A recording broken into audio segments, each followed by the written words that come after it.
So detection dogs are used for conservation around the world. They're used to find wildlife contrabands and to prevent wildlife poaching. And in Bangladesh, Asian giant tortoises was once found throughout the hilly forest of Chittagong Hill Trails, but due to the destruction of the primary mixed evergreen forest, slash and burn agriculture practice, chronic subsistence hunting, in the next 5 or 10 years, the remaining individuals could be completely wiped out from Bangladesh.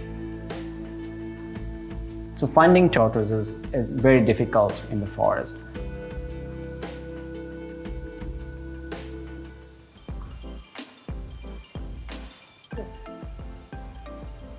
That's his reward. Yes. It's not the tortoise itself. Yes, the dog has a name, and his name is Clive.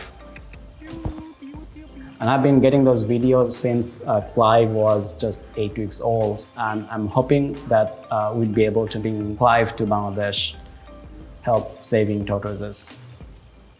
For long-term conservation of the species, their population is not viable anymore. They're pushed to the edge of extinction.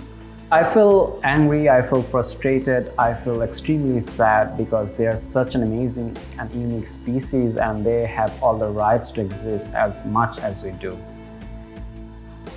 My name is Cesar Rahman. I'm a conservation biologist based in Bangladesh. I've been working to protect turtles and tortoises in Bangladesh for the last 10 years. Our goal is to restore a sustainable, viable wild population in the hill tracts.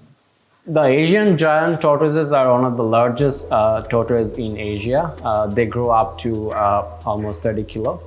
They are native to Southeast Asia, found in tropical evergreen forest in Bangladesh, northeastern India, Myanmar, and Thailand. Asian giant tortoise in Bangla is called Shilakotchop, and in Mro tribal language it is known as Nipuk. They are more vulnerable because they are large-bodied species. As a result, the local people living in that area have been depending on them for subsistence. And also there's some demand for the pet trade. Because of the remote nature of that area, top-down approach should never be sustainable in that region. So involvement of the communities is very crucial for the long-term sustainability of any conservation project. Firstly, what we did, we involved the communities conducting surveys, conducting field survey, and to find the present distribution of that species and other species as well. So what we have been doing with the hunters is that we have been empowering them and training them to be the parabiologists. So this hunter, they have rediscovered at least 3 new turtle species from Bangladesh, including finding a remnant population of Asian giant tortoises in that region.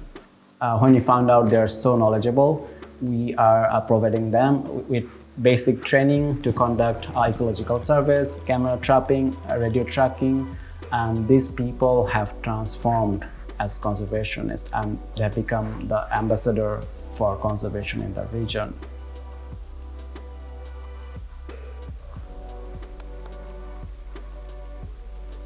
Around 2015, our parabiologists started rescuing individuals of Asian giant tortoises from the region. And we know that they are found in scattered areas, and releasing them would not be a wise idea because those locations have no protection mechanism. And we know that we have to take drastic action. That's when we establish our first conservation breeding center of Asian giant tortoise in Bangladesh. And for the first time, we bred them in captivity in 2019. It took us almost 3 years to make that breeding happen.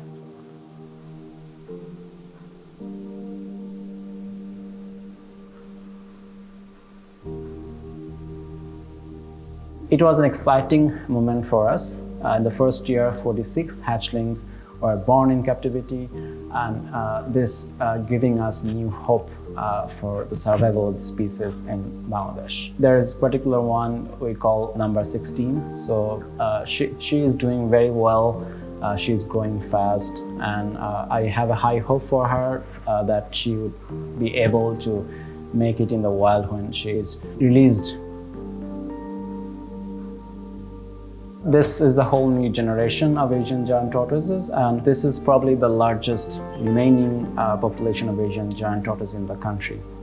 It is important to track and monitor once those captive bred individuals are released back in the wild, because we don't know what's going to happen. They can be slow, but they can also disperse. They can move out to different areas, and also tracking them is to ensure if in case they are poached. Because one questions everyone asks, like the local communities have been hunting them, and once those are released, they will just hunt them again. So when we monitor them and track them, we'll be able to verify and evaluate that this conservation intervention is indeed successful. So the tracking system we're planning to use is it's not very modern. This is technology which has been used in the wildlife conservation field since 1970s. So we're basically going to use a VHF radio transmitter, which provides a signal, and we would have a receiver and an antenna. Our local community members, they would track them. They would be trained to track them, and they would collect information like the GPS.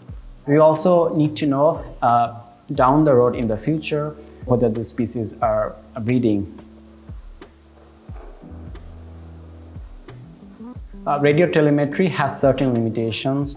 So finding turtles is very difficult in the forest. So what we are planning to do, so we want to employ conservation detection dogs in Bangladesh, which should enable us to find a relatively accurate picture of the density of the species, and that would be able to tell us whether the species we are releasing are in fact end up breeding them successfully in the wilds. And I've been getting those videos since Clive was just 8 weeks old. And I'm hoping that we'd be able to bring Clive to Bangladesh, help saving tortoises. We think that the work we're doing is very important because we're losing our biodiversity in a very alarming rate. And I believe that every species has rights to exist as much as humans do. And I feel that this is the time that we need to be active and take action before it's too late.